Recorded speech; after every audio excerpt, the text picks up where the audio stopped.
¿Sabías que gran parte de lo que crees saber sobre la historia podría ser falso? Desde pequeños nos han contado historias que, con el tiempo, hemos aceptado como verdades absolutas. Pero hoy vamos a desmentir algunas de las mentiras históricas más famosas que te han contado una y otra vez. Prepárate para que tu mente explote, porque vamos a destrozar 8 mitos que siempre has creído. Empecemos con una imagen icónica. Los vikingos. Cierra los ojos y piensa en uno. Seguro que lo imaginas con un casco con cuernos, ¿verdad? Pues lamento decirte que esa imagen es completamente falsa. No existe ni una sola prueba arqueológica que demuestre que los vikingos usaran cascos con cuernos en batalla. Esta idea proviene de una ópera de Wagner del siglo XIX, donde el diseñador de vestuario decidió añadirlos para darles un aspecto más fiero y dramático. En realidad, sus cascos eran mucho más sencillos, cónicos o redondeados, hechos de cuero o metal, y diseñados para proteger, no para hacer una declaración de moda. Los cuernos habrían sido un estorbo terrible en combate, fáciles de agarrar por un enemigo. Así que la próxima vez que veas a un vikingo con cuernos, sabrás que es pura fantasía. Ahora, hablemos de uno de los líderes militares más famosos de la historia. Napoleón Bonaparte. Siempre nos lo han pintado como un hombre bajito y acomplejado por su estatura. Se usa la expresión complejo de Napoleón para describir a personas bajas con actitudes autoritarias. Pero, ¿era Napoleón realmente tan bajo? La respuesta es no. Medía aproximadamente 1,68 m. Puede que hoy nos parezca una estatura modesta, pero para la época era la altura promedio de un hombre francés. Entonces, ¿de dónde viene el mito?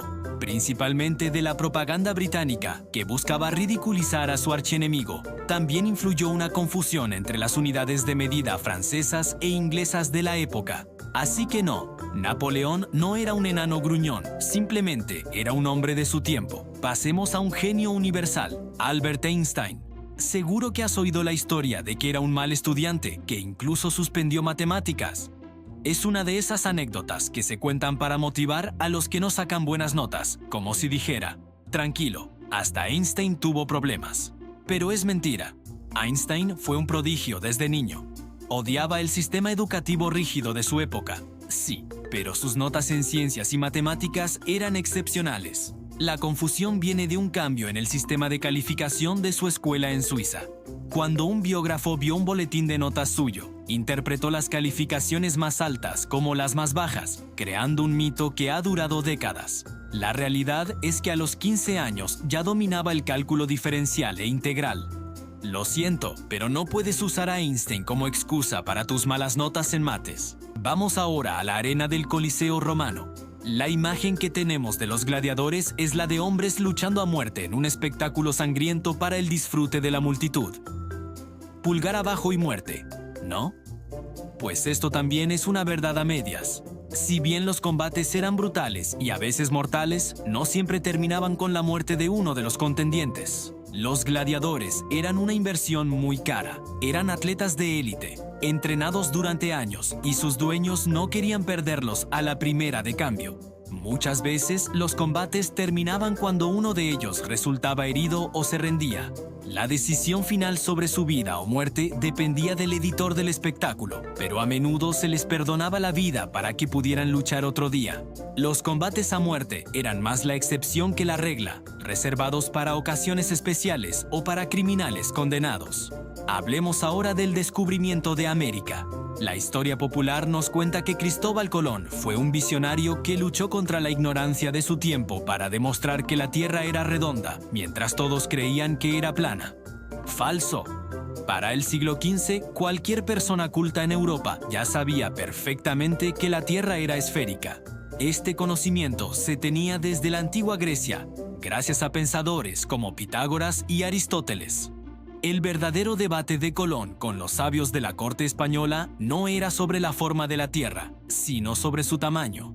Colón creía que el diámetro del planeta era mucho más pequeño de lo que realmente es, y por eso pensaba que podía llegar a Asia navegando hacia el oeste en un viaje relativamente corto. Tuvo suerte de toparse con un continente entero en medio, porque si no, su tripulación habría muerto de hambre en medio del océano. Sigamos en la antigüedad, pero esta vez en Egipto. Los gatos. adorables, misteriosos y, según la creencia popular, adorados como dioses por los antiguos egipcios. Es cierto que los gatos eran extremadamente importantes en su cultura. Estaban asociados con la diosa Bastet, protectora del hogar y la fertilidad. Matar a un gato, incluso por accidente, podía ser castigado con la muerte. Y cuando un gato doméstico moría, la familia se afeitaba las cejas en señal de duelo y momificaba al animal. Pero, ¿los consideraban dioses? No exactamente. Eran vistos como manifestaciones de la diosa, como seres sagrados que encarnaban sus cualidades, pero no eran dioses en sí mismos. Los egipcios adoraban a la diosa a través del gato, pero no al gato como un dios individual. Es un matiz importante que a menudo se pierde en la simplificación.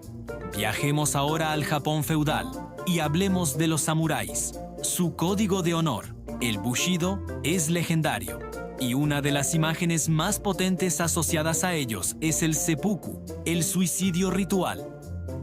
Nos han vendido la idea de que un samurái, ante cualquier deshonor o fracaso, no dudaba en quitarse la vida para restaurar su honor. Si bien el seppuku existía y era una parte importante de su cultura, no era algo que hicieran a la ligera ni con tanta frecuencia como nos muestran las películas. Era un ritual extremadamente formal y en muchos casos era más una forma de ejecución capital que un acto voluntario. A un samurái derrotado o que había cometido una falta grave se le podía ordenar cometer seppuku. Además, durante el pacífico periodo Edo, esta práctica se volvió mucho más rara y simbólica. La idea del samurái que se abre el estómago por cualquier nimiedad es una exageración romántica. Finalmente, vamos a derribar un mito sobre toda una era, la Edad Media. A menudo se la llama la Edad Oscura, un periodo de 1000 años de estancamiento, ignorancia y superstición entre la caída de Roma y el Renacimiento. Esta visión es tremendamente injusta y simplista. Sí, hubo guerras, plagas y dificultades, pero también fue una época de avances increíbles. Fue durante la Edad Media cuando se inventaron las universidades, las gafas, los relojes mecánicos y la imprenta de tipos móviles, que revolucionó la difusión del conocimiento. La arquitectura gótica nos dejó catedrales impresionantes que desafían la gravedad. Hubo grandes avances en la agricultura, como el arado de vertedera y la rotación de cultivos, que permitieron alimentar a una población creciente. Llamarla Edad Oscura es ignorar 1000 años de innovación y progreso humano. Si estas mentiras te están sorprendiendo, espera a las siguientes. Lo que te hemos contado hoy es solo la punta del iceberg. Que los murciélagos son ciegos. Pues no, falso. La mayoría de los murciélagos ven bastante bien, de hecho. Lo que pasa es que son criaturas nocturnas y su vista no está tan desarrollada como la nuestra para la luz del día. Para moverse en la oscuridad total, usan la ecolocalización, que es como un sonar biológico súper avanzado. Emiten sonidos de alta frecuencia y al escuchar el eco pueden crear un mapa mental de su entorno. Así que no son ciegos, simplemente tienen una habilidad extra que los hace cazadores nocturnos increíbles. Seguimos con un clásico. Seguro que has oído 1000 veces que la Gran Muralla China es la única construcción humana visible desde el espacio. Pues, otra mentira. Ni desde la Luna, ni desde una órbita baja. Los astronautas de las misiones Apolo lo confirmaron. Es imposible. La muralla es muy larga, sí, pero es extremadamente delgada y su color se confunde con el terreno. Desde el espacio se pueden ver otras cosas, como ciudades iluminadas de noche o algunas carreteras grandes, pero la Gran Muralla, lamentablemente, no está en esa lista. Es un mito que se ha repetido tanto que ya parece verdad, pero no lo es. Y ahora, la famosa idea de que solo usamos el 10% de nuestro cerebro. Esta mentira ha inspirado películas y libros, pero la realidad es muy diferente. La neurociencia moderna ha demostrado que usamos prácticamente todo nuestro cerebro, casi todo el tiempo. Incluso cuando dormimos, hay áreas cerebrales muy activas. Cada parte del cerebro tiene una función específica y si alguna dejara de funcionar, lo notaríamos al instante. Los escáneres cerebrales muestran actividad en todo el órgano, no solo en una pequeña porción. Así que no tenemos un 90% de potencial mental sin explotar esperando a ser descubierto. Usamos el 100%, aunque no seamos genios todo el tiempo. Vamos a la antigua Roma. Cerramos los ojos y nos imaginamos a los legionarios romanos marchando a la guerra, cubiertos de pies a cabeza con pesadas armaduras de metal. ¿Verdad? Pues no siempre. La imagen icónica del legionario con la lorica segmentata, esa armadura de placas, no era el estándar durante toda la historia de Roma. De hecho, fue usada solo durante un periodo relativamente corto. Durante la mayor parte de su historia, los soldados romanos usaron armaduras más ligeras y flexibles, como la cota de malla o incluso protecciones de cuero endurecido. La armadura pesada era cara, difícil de mantener y no siempre práctica para todas las campañas. La realidad del soldado romano era mucho más variada. Si estás disfrutando del vídeo, dale un like para apoyar este tipo de contenido. Hablemos de piratas. El parche en el ojo. Lo asociamos inmediatamente con ellos, ¿verdad? Pensamos que es porque perdían un ojo en alguna batalla brutal, pero la teoría más interesante y probable es que no era por estética ni por una herida. Los piratas usaban el parche por una razón muy práctica, para adaptar un ojo a la oscuridad. Al moverse constantemente entre la cubierta soleada y el interior oscuro del barco, necesitaban ver al instante. Manteniendo un ojo tapado, ese ojo se acostumbraba a la oscuridad.